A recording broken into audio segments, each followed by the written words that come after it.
Buenos días. Vamos a comenzar este seminario sobre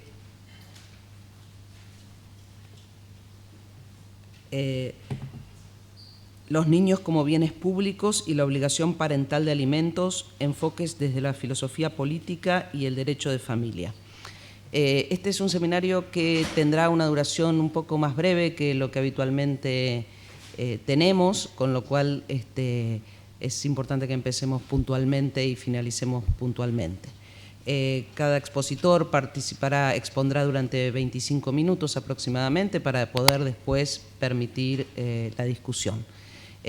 Hoy nos acompaña la profesora Serena Olzaretti de la Universidad Pompeu Fabra, que es investigadora ICREA en esa universidad, y fue anteriormente profesora y investigadora en la Facultad de Filosofía de la Universidad de Cambridge y en el St. John's College. Sus estudios están centrados en política y filosofía moral y tiene publicaciones sobre un número importante de cuestiones relativas a estos temas como justicia, libertad, bienestar y familia. Hoy también nos hablará sobre este tema desde la perspectiva de la filosofía política. Por otro lado, a mi derecha, el profesor Jordi Ribot, catedrático de Derecho Civil de esta facultad y profesor del máster, aunque todavía creo que no han tenido clase con él. Pero entonces, bueno, es una hermosa forma de conocerlo a través de esta conferencia.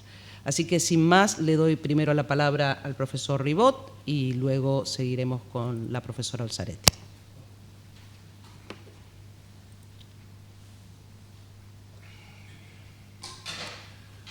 Bueno, muchas gracias. Buenos días a todos. Y lo primero que quiero hacer, antes de comenzar mi presentación, es agradecerle a la profesora Serena Olzaretti la gran amabilidad que ha tenido de desplazarse hoy a Girona para llevar a cabo este seminario. Fue una idea que tuvimos junto con el profesor Diego Papayanis de tratar de hacer estos seminarios interdisciplinares en los que, desde nuestra modesta posición de los estudios que llevamos a cabo, pues nos gusta compartir temas vistos desde diferentes enfoques.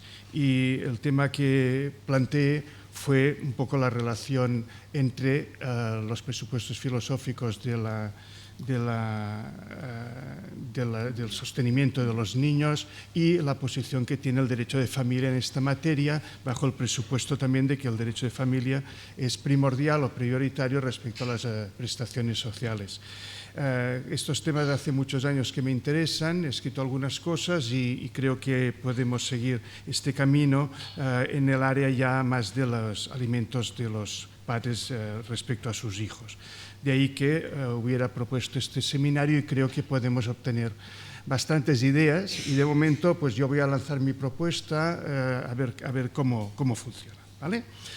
Bien, claro, traer un niño al mundo es una decisión de los progenitores que comporta tener que cuidarlo, criarlo y hacerse cargo de él hasta que puede llegar a ser un individuo autónomo. La tesis denominada Parental Provision concibe esta decisión como un tipo de externalidad negativa que los progenitores ocasionan al resto de los seres humanos. Por esto concluye que los progenitores tienen la obligación de neutralizar esos costes, esos efectos negativos, asumiendo todos los gastos que genera el cuidado, la crianza y la educación de sus hijos y que deben absorber con sus propios medios el impacto de añadir un nuevo individuo al reparto de bienes de la sociedad, lo que denominan este coste por miembro adulto añadido a la sociedad. Otras opiniones, entre las que creo situar la tesis de la justicia parental, tal como la defiende la profesora Olzaretti, sostienen que los niños no constituyen una externalidad negativa, sino que son, por el contrario, un bien público, porque el nacimiento y la crianza de los niños garantizan la provisión de individuos capaces de sostener, entre otras cosas, el sistema de protección social y de pensiones, tanto para quienes tuvieran hijos como para los que no. Aunque técnicamente tal vez los hijos no son en sentido propio un bien público, desde luego de su existencia y supervivencia dependen beneficios que son socializados y por eso son un capital social por el que los progenitores merecen ser apoyados. Los sistemas legales actuales privilegian la tesis de la parental provision, ya que asignan prioritariamente a los progenitores la responsabilidad por el coste de crianza y mantenimiento de sus hijos. En todos los ordenamientos jurídicos contemporáneos existe una obligación legal de los progenitores de proporcionar alimentos a sus hijos como mínimo durante la minoría de edad. En el derecho continental, del que forman parte el derecho español y el derecho catalán, esta obligación se alarga hasta que puedan sostenerse por sus propios medios, en particular durante la etapa de la educación posobligatoria. Además, como regla general, los hijos y descendientes también poseen el llamado derecho de legítima sobre la herencia de sus progenitores, del modo que, al morir estos, una porción de su patrimonio tiene que pasar necesariamente a aquellos. Incluso el common law tiene desde principios del siglo XX disposiciones legales que reconocen a los hijos dependientes el derecho a obtener una suma sobre la herencia de sus padres, cuyo importe se fija discrecionalmente en atención a las circunstancias. El contenido de las obligaciones civiles se determina en proporción a los recursos económicos y capacidades de los progenitores, pero es extraordinariamente difícil que los tribunales declaren durante la minoridad de los hijos la extinción temporal o la suspensión de esta obligación, aunque los padres carezcan de medios económicos con que satisfacerla. Una sentencia recientísima del Tribunal Supremo Español de 11 de diciembre de 2024 acaba de desestimar, por ejemplo, el recurso de un padre que solicitaba la suspensión temporal de su obligación de pagar una pensión mensual de 50 euros al mes, una pensión de 50 euros al mes, a cada uno de sus 4 hijos. Confirmando su propia doctrina, el Supremo señaló que para conseguir tal suspensión, el alimentante debe resultar absolutamente insolvente. En el caso, el recurrente vivía en una habitación de un piso compartido por la que pagaba 230 euros mensuales, ya que el uso del hogar familiar había quedado para la esposa y los niños, y se dedicaba a la mendicidad en iglesias y supermercados. Según el Supremo, no resultó acreditado que le resultase inasumible pagar la cantidad fijada por la audiencia por haber agotado los ingresos que pudiera obtener en hacer frente a su propia autonomía. El recurrente alegaba que, literalmente, tras la pandemia y la guerra de Ucrania, la gente es menos generosa y le cuesta más entregar benévolamente cantidades de dinero. En cualquier caso, las obligaciones alimenticias de los progenitores son prioritarias o preferentes respecto a cualesquiera pretensiones que el hijo posea frente a terceros y, señaladamente, en relación con el derecho a recibir del Estado beneficios o ayudas de naturaleza asistencial. Por lo tanto, estos beneficios, ayudas y esta protección social se define por el principio de subsidiariedad frente a los alimentos familiares. La acción pública es así porque se concibe como innecesaria, ya que es una tarea que por definición concierne a la familia, o a lo sumo en la que solo entra como un recurso último y excepcional, indeseable, que se dirige a familias extremadamente necesitadas o vulnerables, lo que supone una injusticia para quienes no tienen hijos, pero que se lleva a cabo para evitar lo que presumiblemente es una injusticia todavía mayor para con los niños. Este principio de subsidiariedad es notorio en el artículo 27 de la Convención de las Naciones Unidas sobre los Derechos del Niño, a cuyo tenor incumbe a los padres u otras personas encargadas del niño la responsabilidad primordial de proporcionar dentro de sus posibilidades y medios las condiciones de vida que sean necesarias para el desarrollo del niño. El rol de los Estados, fijaros que es únicamente adoptar medidas apropiadas para ayudar a los padres y otras personas responsables por el niño a dar efectividad a ese derecho. Por si hiciera falta, la Convención también insiste en que los Estados partes han de tomar todas las medidas apropiadas para asegurar el pago de la pensión alimenticia por parte de los padres u otras personas que tengan la responsabilidad financiera por el niño, tanto si viven en el Estado parte como si viven en el extranjero. Claro, la prioridad de las obligaciones civiles tiene una traducción inmediata en el diseño de políticas públicas de asistencia y protección social, en particular las dirigidas a las llamadas familias monoparentales y a paliar la pobreza infantil. La actualización de esta subsidiariedad se basa esencialmente en dos mecanismos. El primero es indirecto. Consiste en señalar que las prestaciones suelen condicionarse a que el hogar se encuentre por debajo de cierto umbral. Como que las prestaciones son lo que en inglés se denomina means-tested, es decir, condicionadas a la insuficiencia de los propios medios, solo se accede a ellas si la unidad familiar queda por debajo de cierto nivel de renta, contando con el importe de los alimentos que debería pagar el progenitor que no convive en el hogar. El segundo instrumento es directo y permite al Estado el recobro o recuperación con cargo a los alimentos de las ayudas que haya proporcionado y decidir su extinción para el futuro en la medida de que se reciban estos alimentos. Pues bien, esta configuración limita severamente el potencial de reducción de la pobreza que tiene la pensión alimenticia en los hogares pobres.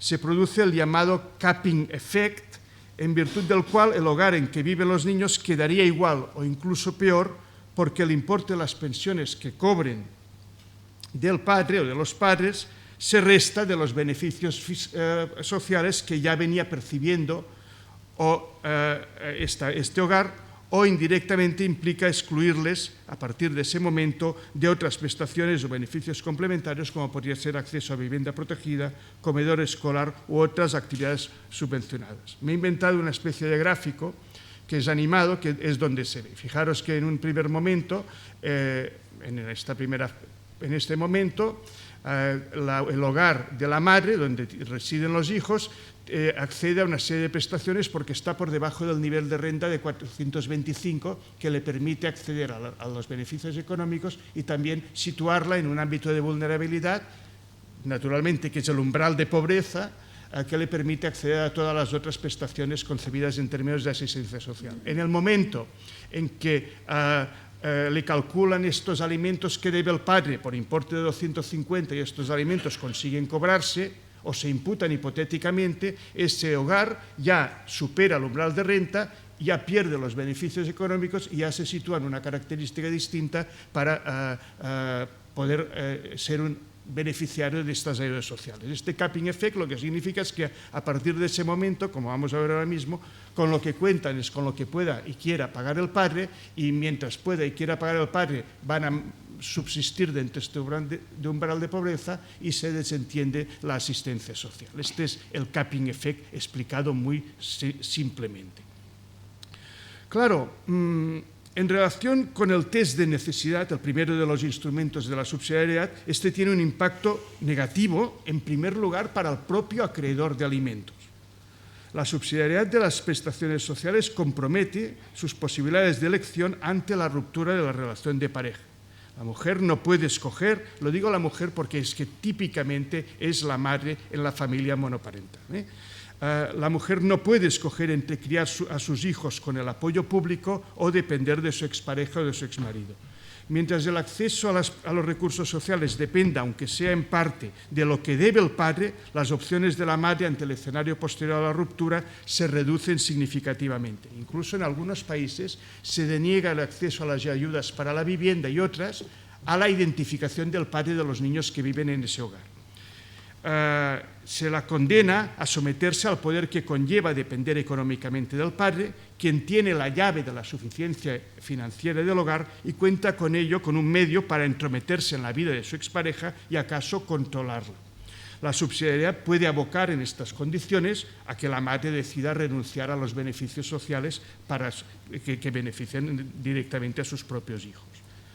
Pero es que desde el punto de vista del deudor de alimentos también se ha demostrado que esta subsidiariedad en cualquiera de sus formas desincentiva el pago regular de las pensiones alimenticias. Ello es debido a que, en primer lugar, se despersonaliza el abono de estas ayudas, de estos alimentos, ya no son para los hijos, es para la administración que lo cobra, en la medida en que muchos deudores ven que ese dinero no va a parar a los hijos, sino que va a parar a la administración. Y que, de hecho, a causa del mencionado capping effect, no mejora en nada, sino que incluso puede empeorar la calidad de vida y el bienestar del hogar en que residen sus hijos. No es de extrañar que este modelo haya propiciado estrategias de colusión entre la pareja en las que el padre esconde ingresos con la connivencia de la madre, porque ésta sabe que, en caso de que aquel pague algo, perderá en medida equivalente a las prestaciones que recibe, y que su seguridad económica pasará a depender exclusivamente de la capacidad y de la benevolencia del padre. Pero donde los efectos perniciosos del principio de subsidiariedad se han hecho todavía más evidentes ha sido en las políticas de repetición de alimentos contra los padres de niños beneficiarios de asistencia social. En algunos países, señaladamente en los Estados Unidos de América y otros países del área angloamericana, desde los años 90 del siglo pasado se ha implementado un programa consistente en el cálculo por la Administración, por agencias administrativas en cada estado, de importes hipotéticos de las pensiones alimenticias para anticiparlos o deducirlos de las ayudas sociales que reciben las familias monoparentales, con derecho a repetición de lo pagado a favor de la Administración. Esta política ha causado una verdadera debacle. En Estados Unidos hoy se cuentan por centenares de miles los padres que están arruinados, con deudas colosales por atrasos por alimentos que jamás podrán devolver y que en muchos casos les han abocado a la marginalidad, sino a la cárcel. La explicación de este fracaso radica precisamente en los presupuestos conceptuales y materiales de la tesis de la parental provision, cuando estos se proyectan sobre madres y padres pobres y se pretende hacer de los alimentos civiles un instrumento contra la pobreza infantil. Si a ello se añade una perspectiva absolutamente punitivista y contrario al principio de realidad, se alcanzan resultados injustificables desde cualquier punto de vista. Muy brevemente, explicaré que el sistema ha estado permanentemente plagado de errores en el cálculo de lo que una persona puede pagar, que se ha generado un volumen de atrasos pendiente completamente desproporcionado y que estos importes han generado unos intereses sobre intereses que se han acumulado, impidiendo de manera real que los deudores tengan acceso a nuevos recursos financieros para rehacer su vida y obligándoles a esconderse en trabajos precarios, en la economía sumergida o aún en tráficos ilícitos que empeoran todavía más la situación en la que viven. Todo ello en un clima naturalmente de estigmatización y exclusión social que elimina de facto toda posibilidad o probabilidad de cobrar esas pensiones y que además ha dinamitado la relación entre los padres y los hijos. Frente a las evidencias del resultado desastroso para madres, padres e hijos de este modelo, no se han demostrado efectos positivos en términos de recuperación de una proporción significativa de los alimentos. Al parecer, lo único que se recauda es lo que cubre el coste de las propias agencias que reclaman los alimentos. Y las autoridades se refugian en imprecisas ideas sobre el efecto preventivo general de la existencia del sistema. En fin, ¿a dónde nos llevan las anteriores reflexiones? Pues bien, yo creo que comparando la tesis de la parental provision, esta privatización de los alimentos, con la perspectiva de la justicia parental, creo que esta última, y esto nos lo sabrá decir la profesora Alzaretti, con quien tenemos el gusto de dialogar, podría proporcionar argumentos de fondo para una nueva mirada sobre la relación público-privada en el tema de la manutención, la crianza y el cuidado de los niños. La tesis de la justicia parental, a mi juicio, constituye un punto de partida importante para justificar, como mínimo, la reconsideración de la subsidiariedad de las medidas de apoyo a los progenitores, al defender una corresponsabilidad de la sociedad en la crianza y cuidado de los niños, sea mediante programas de apoyo económico directo e indirecto o sea mediante la provisión de servicios in natura para los progenitores. Es cierto que el estado de bienestar contemporáneo presta servicios como la asistencia médica y sanitaria, la educación básica y la formación universitaria, que en muchos países no son sufragados por las familias, sino total o parcialmente por el erario público. La inmensa mayoría de los países occidentales también tienen en vigor programas que aseguran ingresos mínimos durante la vejez o por razón de la discapacidad o la incapacidad laboral en la edad adulta.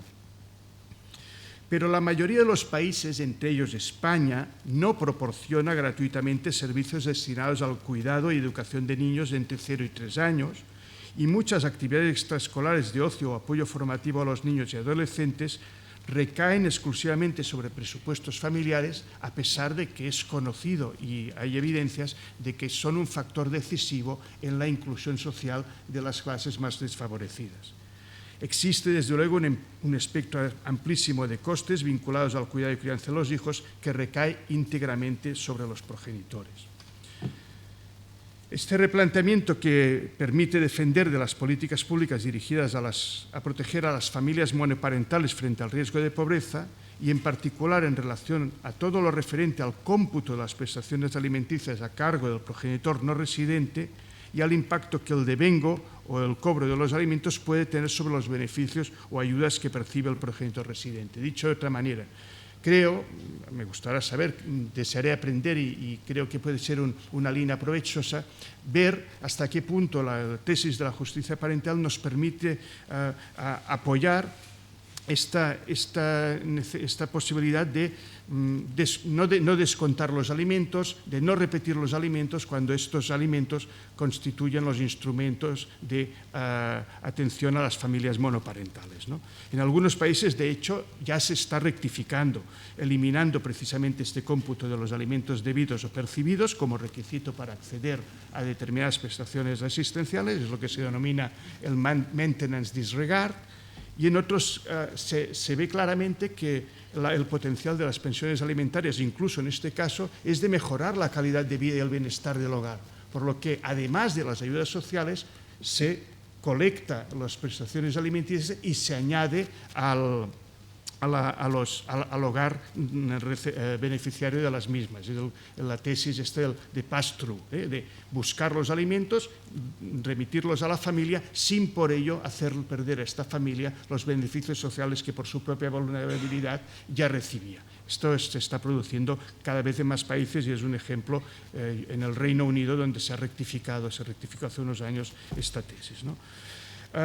Por último, desde la óptica del derecho civil, para quienes nos ocupamos en ello, la participación del Estado en los costes de cuidado y crianza de los niños no implica abolir las obligaciones alimenticias de los progenitores, porque para un amplio segmento de la sociedad, aquellos que no denominamos los sectores más desfavorecidos, los recursos de los padres sí permiten proporcionar a los niños mayores oportunidades en la vida y un nivel superior de gasto e inversión al que les tiene que asegurar el Estado. Esta es la clave. Y sobre esto estoy seguro que Serena también va a hablar.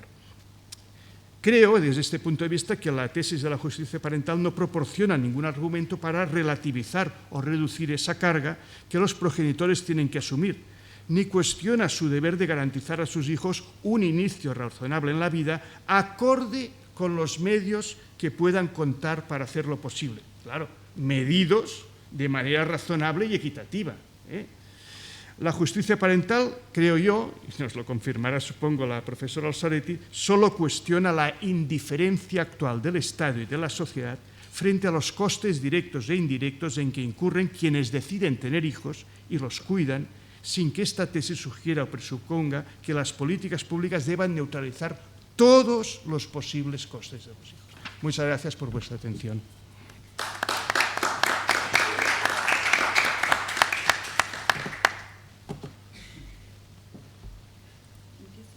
Sí, por favor, adelante, gracias. No sé si se me escucha.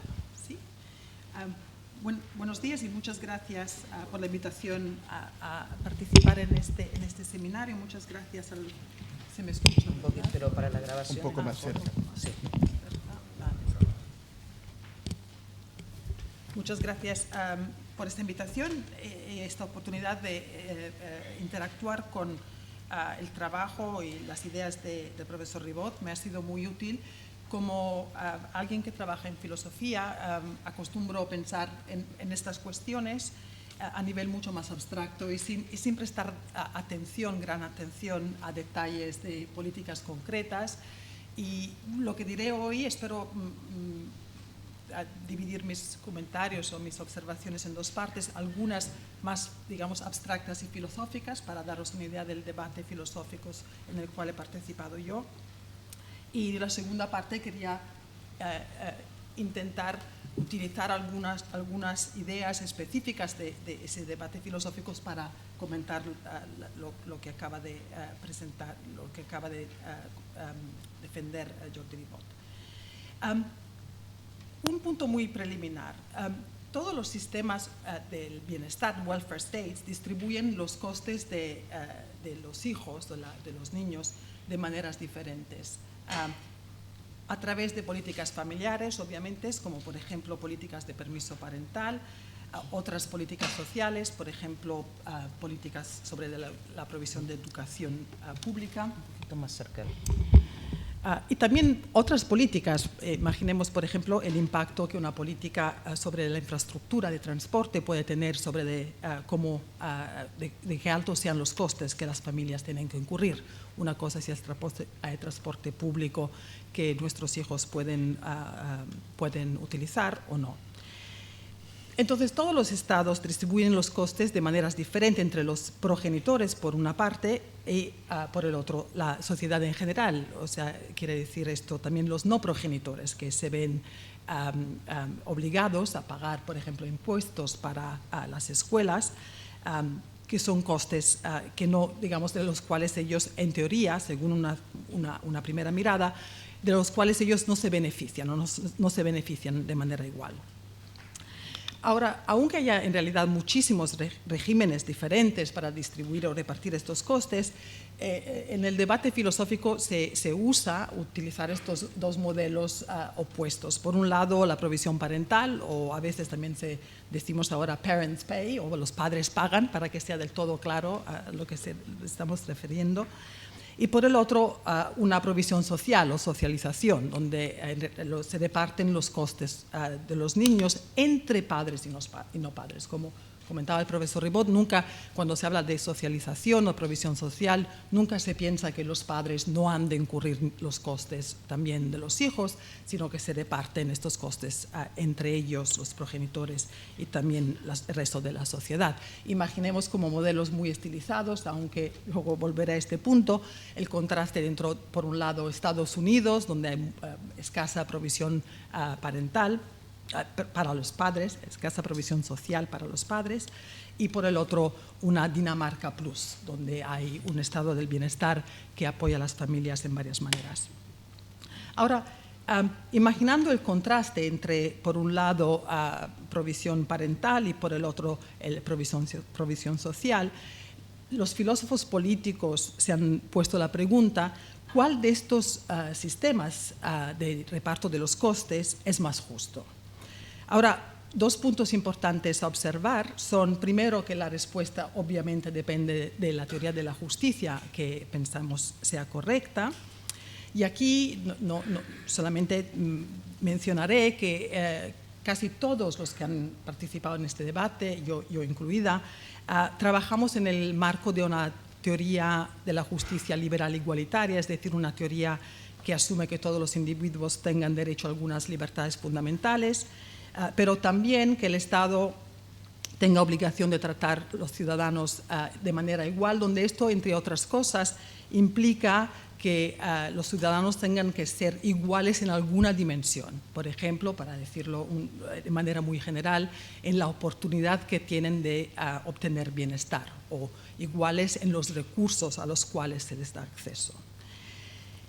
También añado, y esto es importante, por lo menos en nuestros debates, que muchos de nosotros pensamos que la justicia, aunque siendo igualitaria, tiene que ser sensible o tiene que tomar en cuenta la responsabilidad personal y un principio de neutralidad.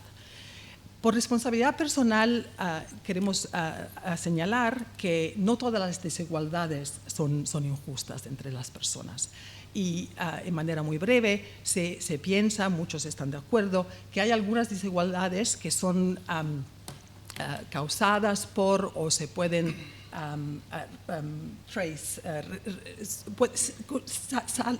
vincular a decisiones diferentes que toman las personas que pueden no ser injustas. Pensemos el caso, por ejemplo, de jugar a la lotería, ¿no? Como un caso sencillo. Si alguien juega y gana, la desigualdad dentro de él y alguien que no ha jugado, o dentro de alguien que ha jugado ha perdido, no sería una desigualdad injusta.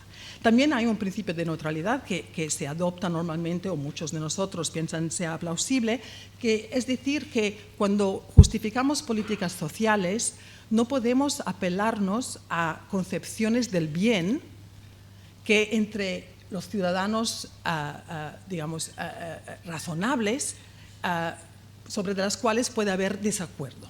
Es decir, por ejemplo, no podemos apelarnos a concepciones religiosas para apoyar, en este caso, políticas familiares, porque se asume que en un Estado liberal hay pluralismo cultural y de valores, un pluralismo razonable, y que no se puede justificar el uso de coacción estatal para forzar a algunos individuos a pagar impuestos para fines que no se les puede justificar a ellos, porque tienen una concepción, por ejemplo, no religiosa. Esto es importante señalarlo porque esto restringe el tipo de justificación de las políticas familiares. Recientemente he leído un texto que me ha ofrecido academia.edu gracias a algún algoritmo que había pasado inobservado no solo para mí, sino para muchos colegas que trabajan en estos temas durante 30 años, y es un tema donde alguien, un economista, defiende una versión del argumento al cual yo también he dado atención, de los bienes públicos, pero haciendo apelo a la idea que una convicción religiosa es que los padres tengan que tener hijos. Bien, la idea de los teóricos de justicias contemporáneos es evitar este tipo de argumentación. Ahora, para daros una idea de dónde enmarcar el argumento que el profesor Ribot llama el argumento de justicia parental, que me gusta que lo llamen de manera mucho más bonita que decir el argumento de los bienes públicos o public goods argument. Enmarcando ese argumento en el debate filosófico, hay, hablando en términos generales, dos grupos de argumentos a favor de la socialización, la provisión social. Un grupo de argumentos se basa en los intereses de los progenitores. Por ejemplo, hay algunos, quizás conocéis Anne Alstott o los que defienden la tesis de capabilities, Martha Nussbaum, Amartya Sen. Hay algunos que pueden argumentar que la razón por la cual hemos de apoyar políticas familiares es porque de esta manera protegemos los intereses de los progenitores. Por ejemplo, el interés en tener igual autonomía que los no progenitores, o el interés en poder gozar de un cierto tipo de bienestar que los no progenitores. Hay otro tipo de argumento que no es necesariamente incompatible con el primero, que hace apelo a lo que he llamado ya como bienes públicos, a la idea que los padres, cuando desempeñan el papel de padres, desempeñan una función que es socialmente valiosa. No sé si esto surgirá aquí, pero el lenguaje de bienes públicos puede irritar a muchos y es un lenguaje muy economista y preocupa a veces pensar que estemos de alguna manera pensando en niños como commodities, como unos objetos, no debería de ser esto, no es una implicación del argumento. La idea es que, repito, es que el trabajo reproductivo, digamos, el trabajo que hacen los padres teniendo y criando a las personas es un trabajo socialmente útil, socialmente valioso. Y en mi trabajo he defendido una versión de esta tesis y muy brevemente este argumento se basa principalmente en dos afirmaciones. Una es una afirmación en parte empírica, es en parte una premisa empírica, que al menos un cierto nivel de reemplazamiento demográfico es necesario para el mantenimiento de todas las instituciones justas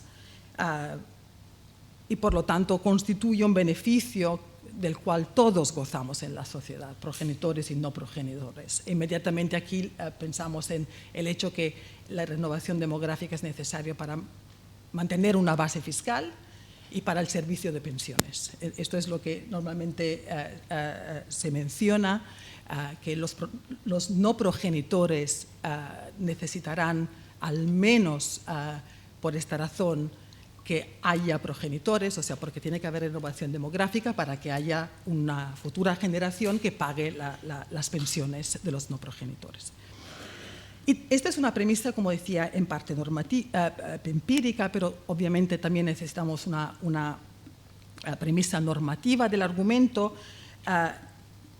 para poder afirmar que las instituciones que distribuyen estos beneficios, por ejemplo, las pensiones a todos, respectivamente de si son progenitores o no, estas instituciones serían injustas hacia los progenitores si no distribuyeran también los costes de la crianza. Y para los que están interesados, quizás vosotros conocéis en otros contextos en lo que se llama el principio de fair play. No sé si se ha traducido en castellano y cómo, que es formulado por Herbert Hart y John Rawls, entre otros. En este debate se ha utilizado ese principio como premisa normativa del argumento de bienes públicos o justicia parental.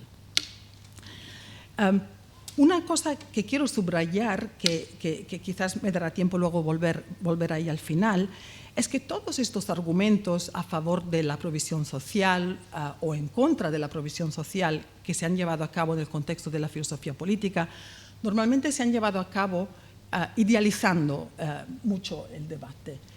Es decir, cuando preguntamos si el sistema de provisión social o provisión parental, ¿cuál de ellos dos es más justo según la teoría de la justicia liberal e igualitaria? Cuando preguntamos eso, asumimos que otras injusticias que podrían afectar nuestra respuesta no existen. En particular, asumimos, primero de todo, que la justicia hacia los niños, o lo que demanda la justicia hacia los niños, se respetará. Es decir, todos los que participan en este debate filosófico están de acuerdo que los niños tienen derechos, entre otras cosas, a una crianza que les aporte seguridad física, un cierto nivel de bienestar, el desarrollo de capacidades para la autonomía, y que no sería injusto hacia los niños que sufrieran por falta de recursos. La pregunta que nos hacemos, nos hemos hecho quienes han contribuido al debate en cuestión, es si estos costes, asumiendo que alguien los tendrá que incurrir, a nivel de principio es justo que los incurra el progenitor, que ha decidido tener el hijo, o si es la sociedad en general. Pero asumimos que el niño no ha de sufrir estos costes. Esto lo señalo por una razón importante, que es la siguiente. Por un lado, yo estoy muy abrumada por el hecho que el profesor Ribot apoye sus argumentaciones en mis argumentos o en argumentos a favor de la provisión social del tipo que yo también he defendido, pero también es importante, creo, aparte de ser una cuestión de integridad intelectual, señalar que incluso quienes a nivel filosófico se oponen en los debates a los cuales yo he participado a la idea de justicia parental, incluso ellos, creo, estarían de acuerdo con las conclusiones que defiende por lo menos algunas, matizaré un poco, algunas de las conclusiones que defiende el profesor Ribot.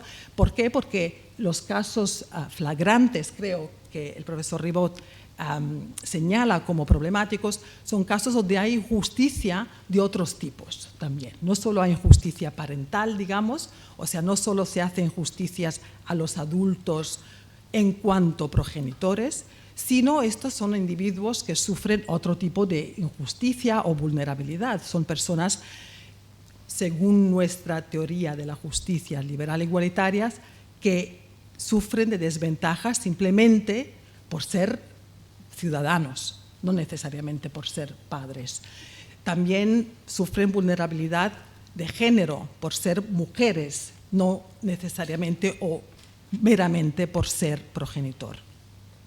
Esto lo digo, como comentaba, tanto por espíritu de integridad intelectual, pero también para decir que en un sentido, yo creo que puede reforzar algunos de los argumentos del profesor Ribot, notar cómo tanto una posición a favor de la provisión social como la posición que filosóficamente hablando se pone en contra de la provisión social, en realidad en las condiciones actuales daría apoyo a estas políticas. O sea que creo que no hay justificación a nivel filosófico de algunas de las políticas que menciona el profesor Ribot, de ningún tipo, ni por parte de los que defienden como yo la socialización, ni por parte de los que a nivel filosófico están a favor de la provisión parental. Entrando en más detalle, y intentaré cubrir algunos puntos, entrando en más detalles sobre la conexión dentro de los argumentos filosóficos en los cuales he participado yo y algunas de las posiciones que defiende el profesor Ribot sobre las pensiones alimenticias. ¿Cuál es un diagnóstico de subrayar provisional de esta conexión? Primero de todo, es interesante, me cogió mucho la atención de que hay a nivel legal un principio de subsidiariedad que parece ser alineado con la idea de provisión parental. Busqué la definición del principio de subsidiariedad en otro escrito del profesor Ribot y según una definición, el profesor Ribot menciona que este principio establece que los problemas relacionados con el cuidado deben ser resueltos en primer lugar por la familia y solo en caso de fracaso familiar por la sociedad en su conjunto. Me preguntaba, y esto es una pregunta, si es correcto pensar lo siguiente. Hay una versión incalificada de este principio que presupondría la provisión parental, pero hay otra que no. Explico. Según una versión incalificada de este principio, todas las necesidades y las obligaciones alrededor de la provisión de cuidado han de ser resueltas en primer lugar por la familia. En este sentido, en esta versión incalificada, me parece cierto que el principio de subsidiariedad es una afirmación, o sea, es una versión, incluso se puede decir, de la conclusión de quien defiende la provisión parental. Pero puede ser que también hay una versión calificada, que quizás es la que asumen algunos de los textos que el profesor Ribot ha mencionado, del principio, que sostendría que, implícitamente por lo menos, en el contexto de un reparto justo de los costes de cuidado a través de otras políticas sociales entre la familia y la sociedad, los problemas relacionados con el cuidado han de ser resueltos en primer lugar por la familia. ¿Por qué menciono esta versión calificada del principio de subsidiariedad? Porque creo que a primer ojo, quizás no tengo razón, pero a primer ojo, en las sociedades con un estado de bienestar, incluso con estados de bienestar como el que tenemos aquí, parece ser que el principio de subsidiariedad que se asume es calificado. Es decir, a fin y a cabo, primero, muchos de los costes de los niños están compartidos por instituciones públicas como la sanidad y la educación obligatoria. Estos son costes que en general no se supone que los progenitores tengan la obligación de pagar. Y segundo, incluso cuando se trata de otros costes, digamos los costes domésticos, ¿no? Que pensamos en los costes de alimentar y vestir, por proveer ropa para los niños, incluso para estos, algunos en alguna medida estos están socializados a través de créditos fiscales, deducciones o en algunos estados prestaciones. Entonces, me pregunto si efectivamente es correcto pensar que el que supone o el que la convention, por ejemplo, que se menciona, o la ley española, asumen un principio calificado y no incalificado. Y en este caso, es cierto que aún se puede criticar como insuficiente el tipo de provisión social que se contempla en estos sistemas legales, pero no porque se piensa que no haya que haber ningún reparto de los costes con los padres, sino que el reparto no es suficientemente generoso.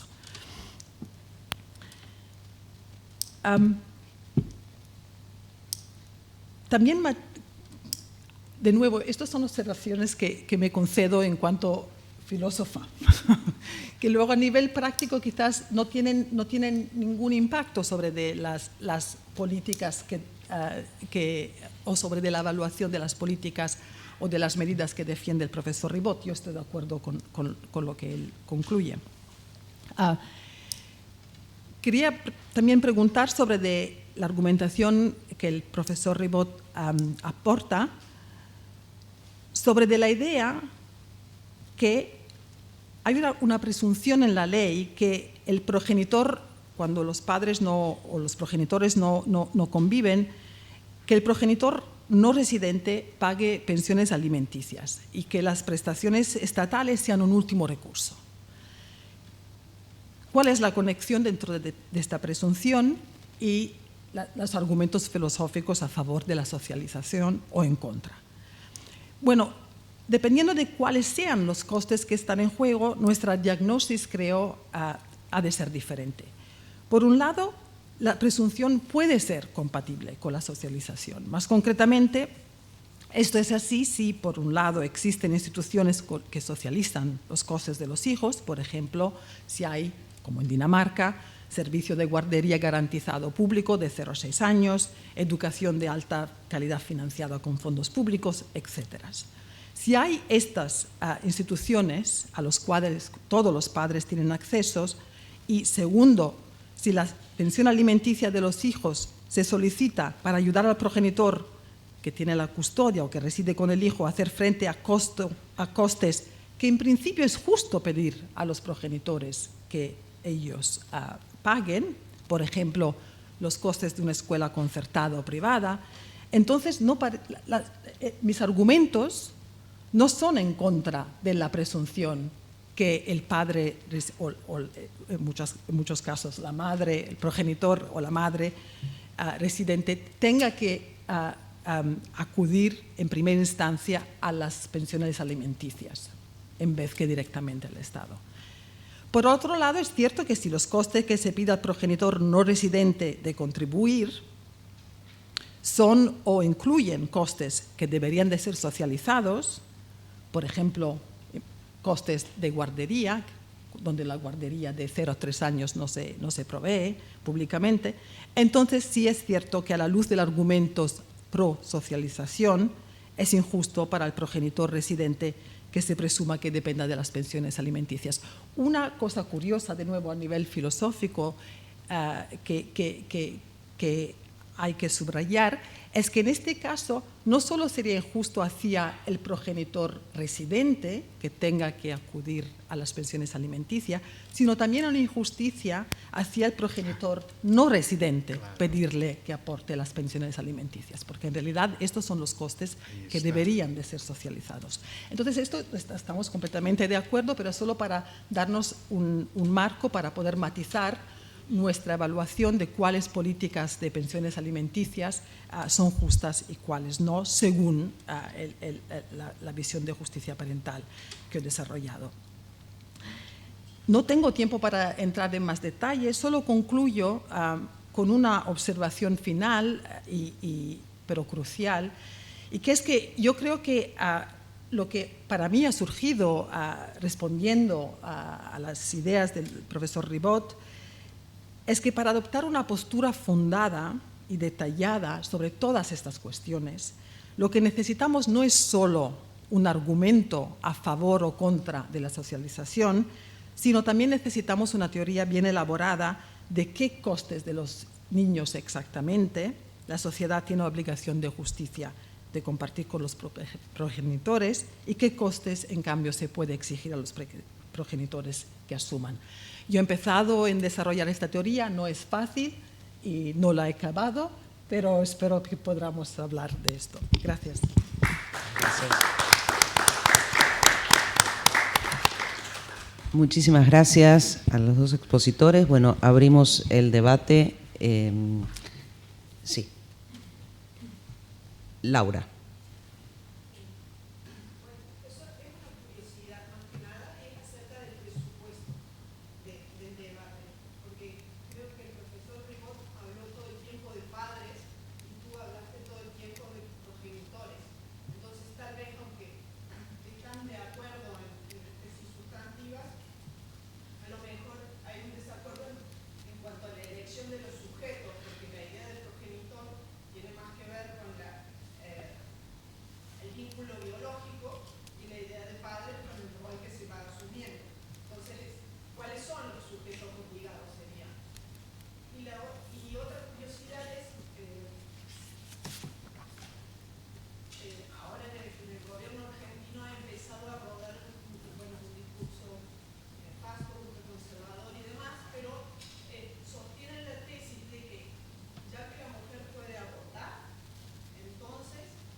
Si me permites, empiezo yo. A la segunda pregunta no te la voy a pedir a los filósofos que den las respuestas porque es bastante más complicado para mí dar la respuesta desde la óptica del derecho positivo, donde precisamente se plantea esta paradoja, ¿no? Porque al fijar en biología el origen y el fundamento de la obligación legal de alimentos, estas circunstancias en las que el padre hombre no ha tenido la posibilidad de decidir, sí que sugieren la conclusión de que podría deshacerse de las obligaciones. Pero como que no es solamente el terreno en el que se justifica la obligación, por esto lo remito a los filósofos para que me puedan echar una mano en la respuesta. Y por lo que se refiere a la curiosidad respecto a padres o progenitores, tengo que admitir que lo he hecho a efectos expositivos, entendiendo como progenitores. Aquel obligado por la ley a prestar alimentos por el hecho de ser padre de aquella criatura. Normalmente es el progenitor, tiene un origen biológico, o se le supone un origen biológico, o es una adopción, lo que sea. Pero yo he utilizado la palabra padres, sobre todo en sentido genérico, igual que progenitor es ella, pero sí que lo he querido marcar mucho a veces cuando me he referido al padre por el hecho que normalmente en la familia monoparental el padre varón es quien paga la prestación alimenticia o a quien se le reclama esta prestación alimenticia y la madre es el progenitor residente. No hace falta ir más allá, no estamos profundizando en este punto aquí. Serena. Sí, gracias. Primero de todo, un apunte lingüístico. Yo normalmente hablo de padres y solo cambié a progenitores al último momento porque pensé, después de haber leído algunas cosas escritas por parte del profesor Ribot, que quizás en castellano hablar de padres no es tan común. Pero ahora, este es un apunte para explicar por qué hablo siempre de progenitores en mi presentación. Podría haber hablado de padres. Quiero decir que yo creo que a nivel del argumento a favor de la socialización, mucho del argumento normativo depende del trabajo que hacen los padres, que sean o no progenitores, o sea, que sean o no quienes han decidido traer al mundo los niños que crían. Ahora, hay una razón por la cual aún así es importante señalar que la mayoría de los padres son los progenitores de los niños que crían. Una razón, aparte que estadísticamente es así, pero a nivel filosófico es importante porque el hecho de que el padre típicamente es un progenitor, es el procreador, es lo que abre la puerta a objeciones que algunos defienden en el debate filosófico, a la objeción que apela a la responsabilidad individual, según la cual, pues como el padre decidió procrear, o sea, sí es cierto que una vez que el niño existe hay algunas necesidades que es obligatorio moralmente hablando que sean acudidas, el progenitor es quien decidió crear estas necesidades y esto hace que algunos puedan decir que potencialmente el padre es quien tiene que incurrir los costes y precisamente una versión nefasta de esta línea de argumentación es la que parece ser invocada, apelada en el debate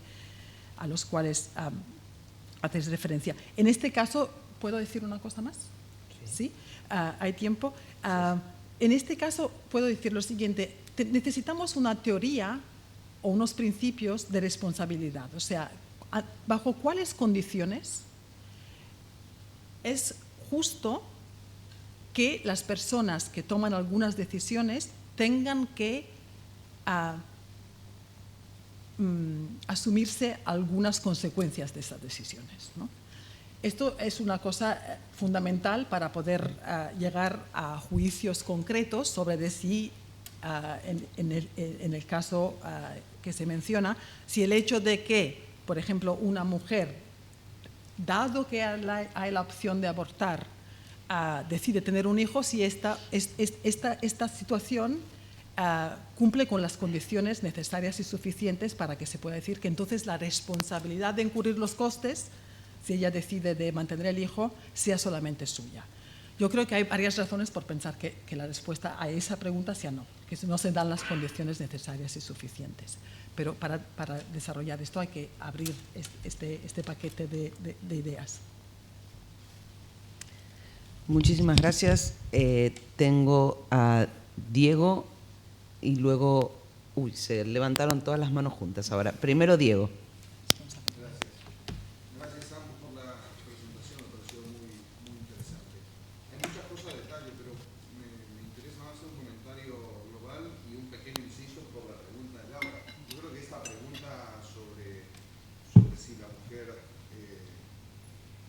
que podría abortar y no aborta, no puede de esa manera trasladar los costes, pierde la posibilidad de trasladar los costes al marido, es una pregunta que ahora se plantea con una etiqueta libertaria, pero no creo ni siquiera que encaje con un libertario serio, ¿no? Porque realmente hay un planteo extraño de la causalidad, es como el hijo viene al mundo, ¿no? Refleja una especie de doctrina del last clear chance, donde dice, mira, tú eres la última que puede evitar este coste, ¿no? A la mujer, cuando en realidad la causalidad comienza, y tiene sentido decir, muchísimo antes, ¿no? Obvia además que los costes de abortar no son triviales y además son inmateriales en comparación con el coste económico que es el que el hombre alega. Si ahora el hombre alegase otra cosa, es que yo tenía como plan de vida no ser padre, te diría, bueno, si era tan esencial debiste tomar precauciones muy diferentes como esterilizarte tú mismo, ¿no? La vasectomía y otros métodos, si ese es el planteo.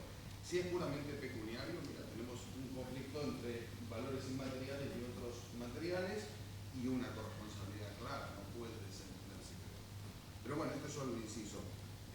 La pregunta que es un poco para ambos es la genérica, ¿por qué limitar esto realmente a los alimentos? ¿No? Solo a los alimentos. En mi experiencia como padre me doy cuenta que pagar los gastos es exigente, pero no es lo más exigente. Lo más exigente es llevarlas al básquet cuando odio el deporte. ¿Llevarlas? Al básquet. Cuando odio el deporte. Llevarlas a cientos de cumpleaños de amigos y no tener ni un fin de semana libre, ¿no? Y todo esto es parte de los costes de la paternidad y en eso sí que no te ayuda a nadie, ¿no? Y aunque te den dinero, no es sustitutivo de nada. Y me recuerda esto un poco al libro de Aldous Huxley de La Isla, que lo leí de adolescente, no sé si lo reflejaré bien, pero un poco la idea es que los niños son de la comunidad. Entonces los niños hoy decidían dormir en casa de aquel y comer en casa de allí, y son de la comunidad. Y claro, ¿por qué no tenemos este esquema si pensamos en los niños como bienes públicos o en ese modelo? niños son de la sociedad. Yo podría traer al mundo tantos niños, y además es bueno, tantos niños como sea, pero nunca tener ninguna obligación directa, ni en lo económico ni en lo afectivo, porque los otros también deben contribuir si esto es algo bueno para la sociedad, ¿no? Y lo estoy llevando a un extremo para ver el contraste entre esto y ahora lo que yo considero que está más cerca de lo que pienso, que no he leído sobre esto como vosotros ni nada, pero mi impresión es que todos los beneficios sociales de los niños son un subproducto de un modo de vida que tenemos bien arraigado, que consiste en tener familia, tener hijos y demás.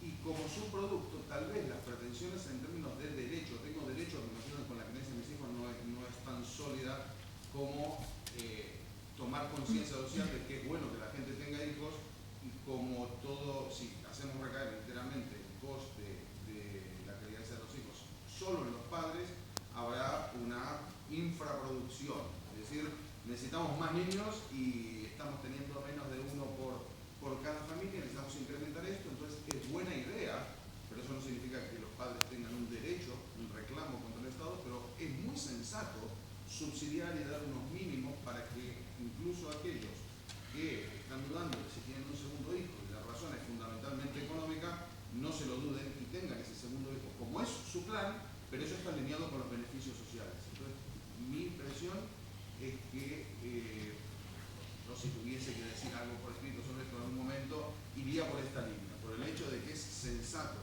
dar ayuda a los alimentos de los niños, pero no que constituya una carga injusta cuando no se los da. Mira, la sociedad está siendo insensata, pero no injusta con los padres.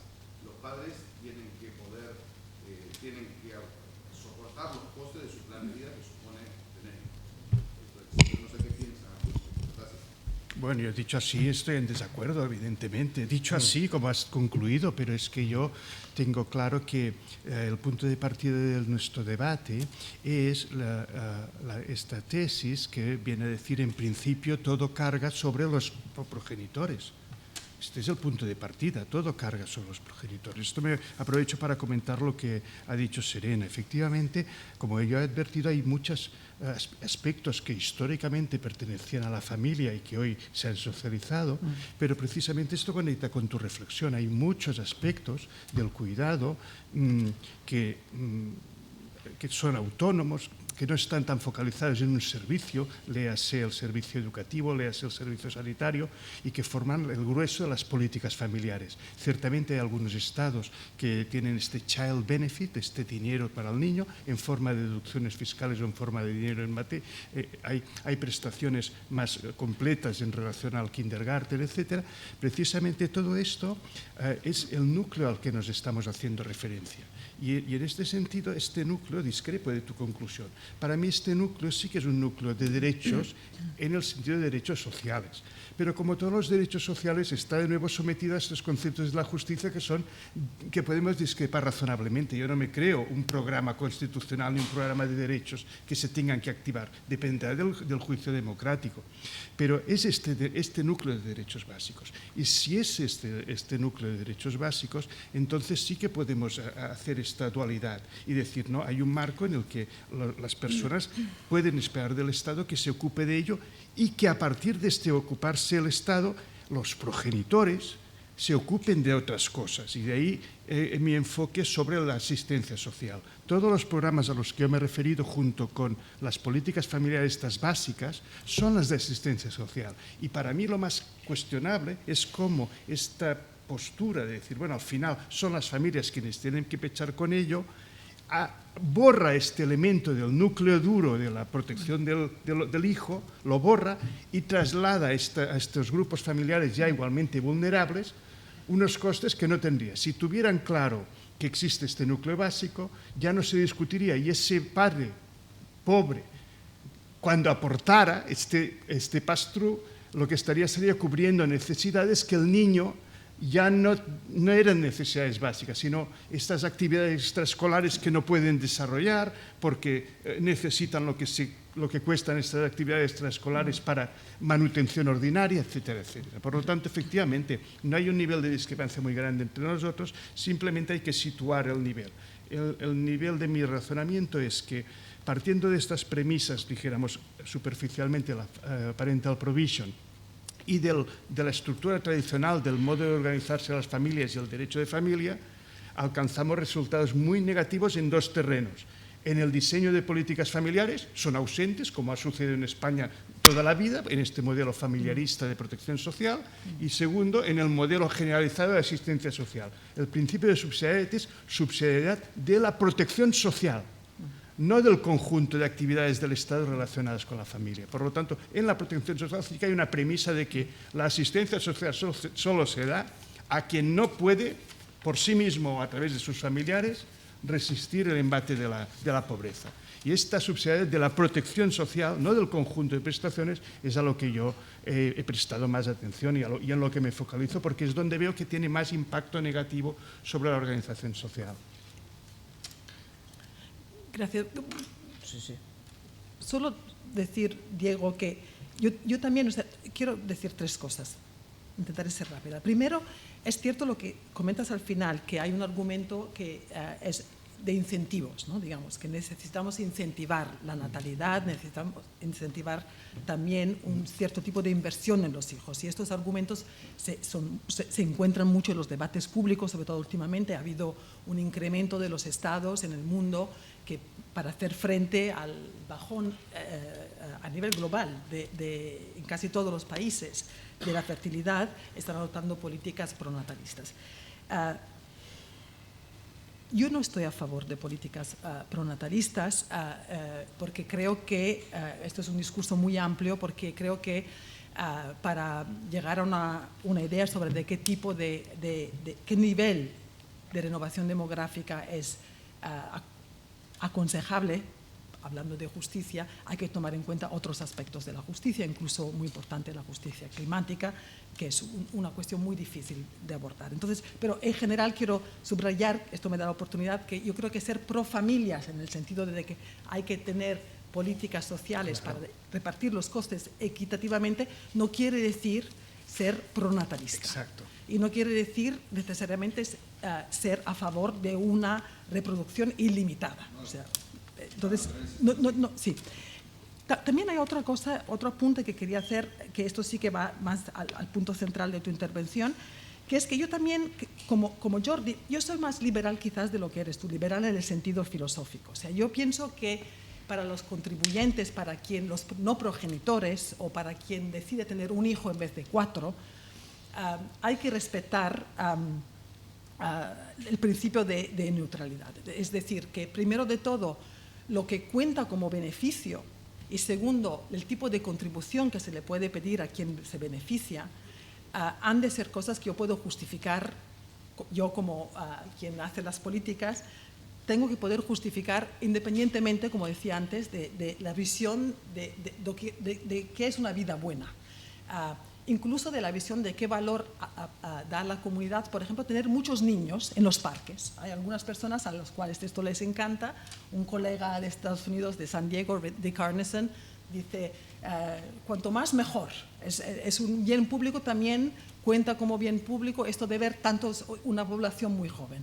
Esto presupone una concepción del bien que algunos otros pueden en cambio repudiar, ¿no? Alguien puede decir, estamos sobrepopulados, no hay bastante espacio, me gusta más el silencio.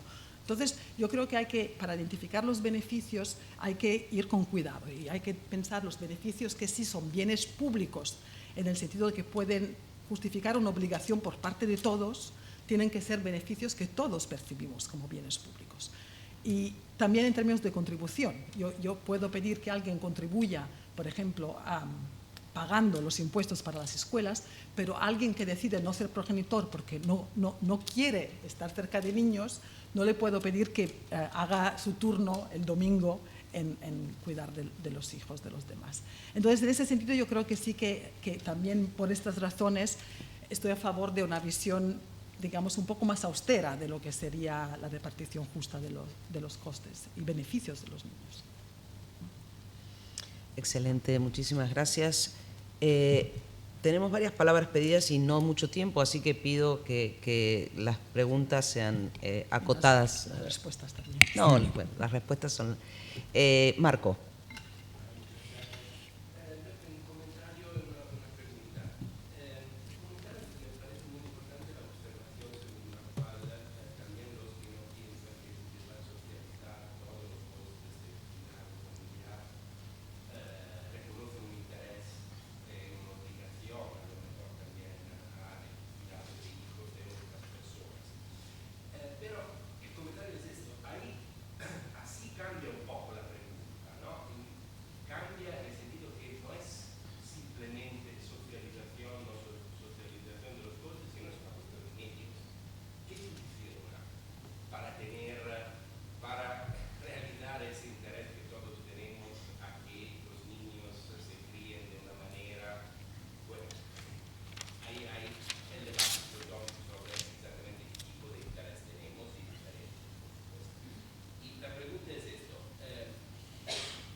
Ah, Porque dado que estamos todos de acuerdo que entre 0 y 5 años es muy eficiente.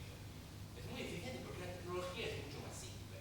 Es decir, no quiero decir que sea simple criar niños entre 0 y 5 años, pero si lo comparas con las situaciones necesarias para criar personas a los 15, ¿no? Que necesitan aprender completamente, es mucho de ellos. Es 0 y 5 menos. ¿Quieres que responda? Sí, yo puedo empezar. Yo creo que hay diferentes preguntas, muchas gracias. Hay diferentes preguntas allí. O sea, no estoy segura que veo... Bueno, hay la pregunta de la es imposible, no lo puedo decir. Heterogeneidad. Gracias. Entre, digamos, el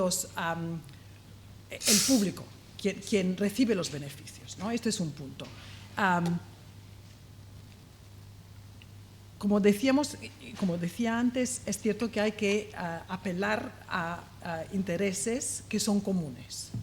Y ahora, yo creo que allí creo que sea suficiente hablar de algunos beneficios, y esto es lo que hacen comúnmente muchas personas que defienden el argumento pro provisión social, como el reemplazamiento o la expansión de la base fiscal.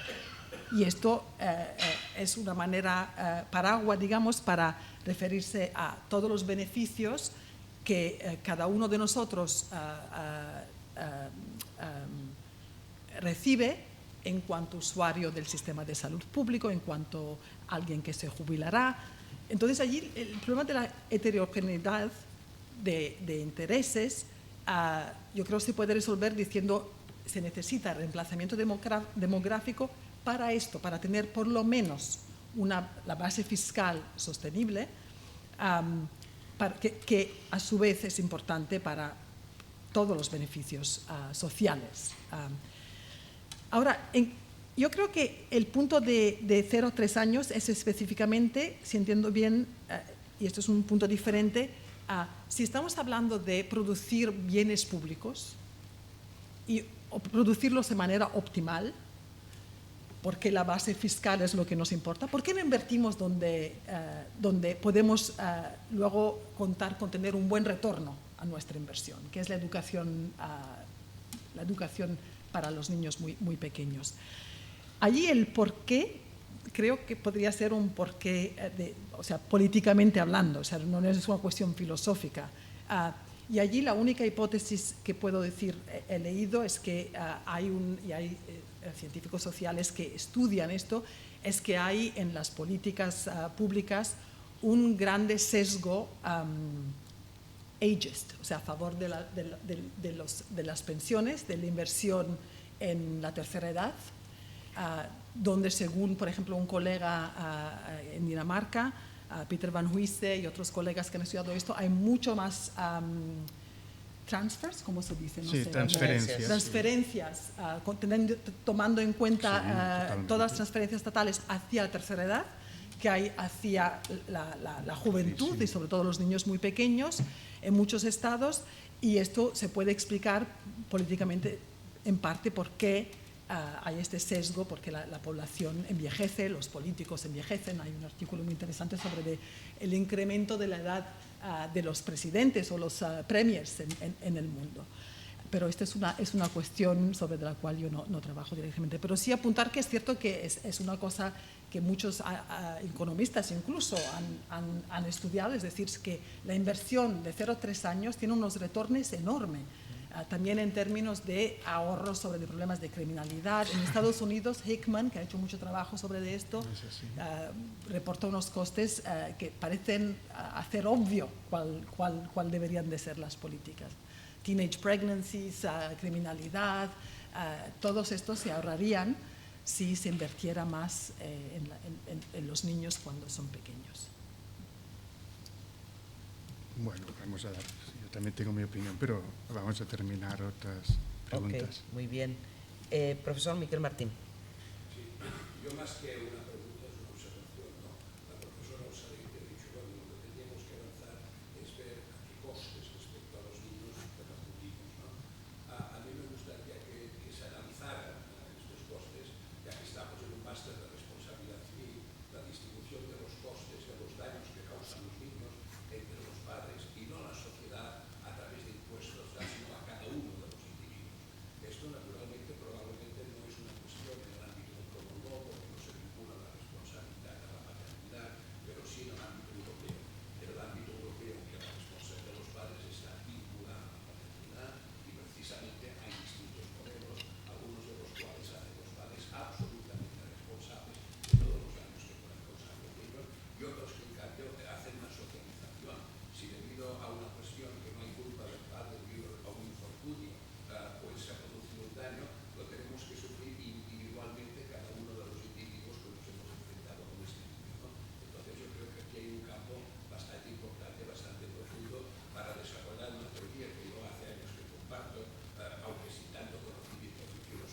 efectivamente.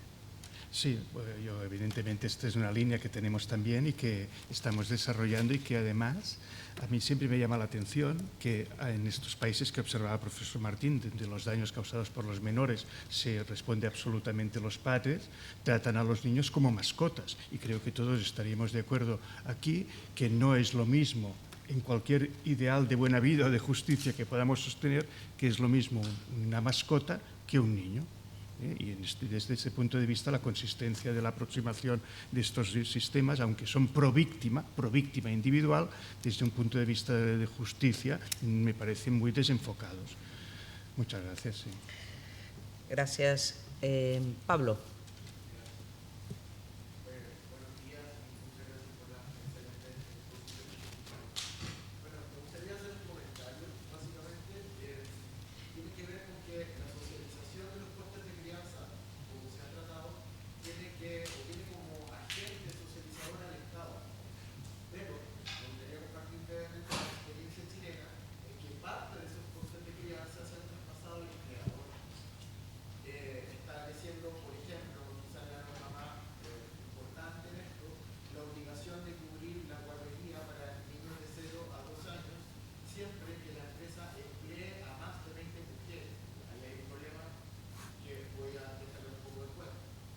Ahora, yo no creo que en Chile estemos tan avanzados como para estar pensando en socialización de los costes de crianza. A mi entender, hay más una tributación indirecta o solapada que se establece respecto de las empresas, considerando también que en Chile los sueldos son muy bajos en general, en promedio. Ahora, apuntaba lo de la mujer, ¿verdad? Que en el sentido que se hace recaer todavía sobre ella, a pesar que hemos avanzado en normas de corresponsabilidad parental, pero todavía se hace recaer sobre la mujer el coste de la crianza, porque la norma, como dije, dice, si la empresa emplea más de 20 trabajadoras, debe asumir el costo, lo que desincentiva, por supuesto, la contratación de mujeres, por un lado. Y en segundo lugar, tenemos que tener presente que no todas las empresas son Amazon ni grandes empresas, por lo tanto, el 60% aproximadamente del empleo en Chile lo otorgan las empresas pequeñas y medianas, lo que también genera un costo importante para ellas y a su vez aumenta el desincentivo en la contratación de mujeres. Bueno, me parece muy oportuna esta observación. Un par de comentarios. Primero, es cierto que incluso las defensas sobre las cuales yo baso algunos de mis argumentos por parte de economistas, sí que observan que también los empleadores, o sea, no es solo la sociedad en general, no son solo los jubilados, por ejemplo, sino también los empleadores que se benefician, o sea, del trabajo que hacen los padres en criar los hijos y la idea, implícitamente, por lo menos, por ejemplo, el trabajo de Nancy Folber, se apunta que ellos también tienen alguna responsabilidad y sí que ha habido un par de filósofos que han desarrollado esta idea. Yo creo que aquí sí que es importante distinguir dentro de quién en última instancia, o sea, a nivel fundamental, tiene que compartir estos costes, por un lado, y por el otro, cuáles políticas concretas hay que poner en pie para que estos costes se repartan por el otro. Es posible que los empleadores sean quienes también se benefician por el trabajo de los padres y tienen obligación a compartir estos costes por las mismas razones que los otros ciudadanos no progenitores las tienen. Pero también es compatible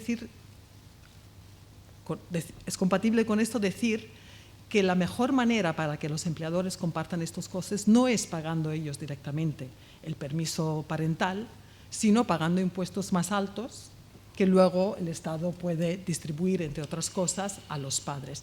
¿Por qué? Por las razones también que menciona usted. O sea que, por un lado, hay que tener mucho cuidado en un backfiring, un efecto contraproducente que pueden tener estas políticas en contra, sobre todo, de mujeres. Y también porque en este caso concreto de la política chilena que menciona, es curioso porque los padres también, yo creo a nivel de justicia de género, los padres en el sentido estrecho, los varones, no las madres, tienen que tener derecho de baja parental Y entonces, por lo menos, también por esta razón, este sistema parece injustificado. Entonces, pero decir esto no es decir que los empleadores no tienen que incurrir costes por el argumento de bienes públicos. Gracias. José Carlos. Una pregunta muy simple, analizando la evidencia que ustedes traen en la exposición, veo que hay dos modelos norteamericanos donde por ejemplo, las demandas ambientales son más frecuentes o más gravosas para ellos, y otra el sistema de welfare o el Commonwealth de Dinamarca planteaba cómo estos sistemas económicos afectan esa postura de la teoría de la justicia parental. Es decir, esta teoría se puede predicar en todos los países o habría que ajustarla a partir de los modelos. No sé, yo creo que son dos planos distintos, ¿no? Sí, yo creo, o sea, es cierto que quienes argumentan a favor de más provisión parental suelen ser precisamente académicos americanos, sobre todo, ¿no? Como Martha Feynman, Nancy Folber y otros que se preocupan que no hay allí suficiente provisión parental. Ahora, en términos, o Ann Alstott también que mencioné antes, estos son los trabajos que conozco principales. Es cierto que luego en términos de provisiones tendrán que ajustarse a varios otros aspectos también del mercado laboral, pero yo creo que a nivel de principio el argumento a favor de la provisión social no varía de un lugar a otro, a nivel de principio. Otra cosa es luego preguntar cómo la implementación, cuál sería la implementación viable y qué forma la provisión social debería de tomar. O sea, me imagino que en Estados Unidos es imposible contemplar, bueno, ahora es imposible contemplar cualquier cosa, pero es imposible contemplar que haya una provisión, por ejemplo, de médica universal de buena calidad para todos. Entonces habrá que hacerlo de otra manera, de compartir esos costes de la crianza. Muchas gracias. Yerko, y creo que no tengo a nadie más apuntado, y finalizaríamos con esta pregunta y respuesta porque tienen que ir a clase con Diego Papagiannis, a quien agradezco además la sesión de esta media hora. Muchas gracias por la exposición. Mi pregunta, en realidad, el futuro de los niños como bien público es bastante polémico. Creo que eso es súper bueno porque ayuda a debatir de estas cosas y pensar en los niños, que es lo importante. Y mi pregunta es si es que es posible construir el argumento ya no desde el punto de vista de los adultos, sino que desde a la luz quizás del interés superior del niño, que establece la Convención de los Derechos del Niño, porque creo que hablando del liberalismo igualitario, pareciera que los niños también son personas que deberían estar detrás del velo de la ignorancia. Entonces, si eso es así, creo que los niños dejarían de ser una contingencia y pasaríamos a hablar de las contingencias que tienen los niños. Creo que el resultado no va a ser tan grande, pero igual hace una pequeña diferencia. Yo creo que seguramente sí, ¿no? Yo diría desde la óptica jurídica es partir de los derechos de los niños y esto sí que es un punto de partida muy distinto. Sí, yo quería decir que de nuevo, a nivel filosófico, o sea, hablar de los niños como bienes públicos no quiere decir que no se piensa que los niños son personas que tienen derechos y obviamente no está implicando de otra manera, pero quiero decir que el punto de partida de estos debates es decir, hay que incurrir coste de los niños porque los niños tienen derecho a que se incurran. Ahí está. Entonces la cuestión es, ¿quién los tiene que incurrir? ¿Los padres o la sociedad? ¿Los padres en principio y la sociedad solo como último recurso? ¿O también la sociedad desde el principio? Porque la sociedad también tiene estas obligaciones. Entonces, apelar a los intereses de los niños de por sí, yo creo que no es suficiente para resolver esta segunda pregunta, que es la pregunta que nos hemos puesto nosotros. Pero es una parte importante pero también refuerza la corresponsabilidad social porque individuos de la sociedad poseen derechos más allá de que tengan padre y madre. Sí. En este sentido, al ser más universal, pues sí que es más compelling, hace un reto al Estado y a la sociedad que el Estado articula, ¿no? Bueno, excelente seminario. Muchísimas gracias a los ponentes y a todos ustedes por participar. A todos.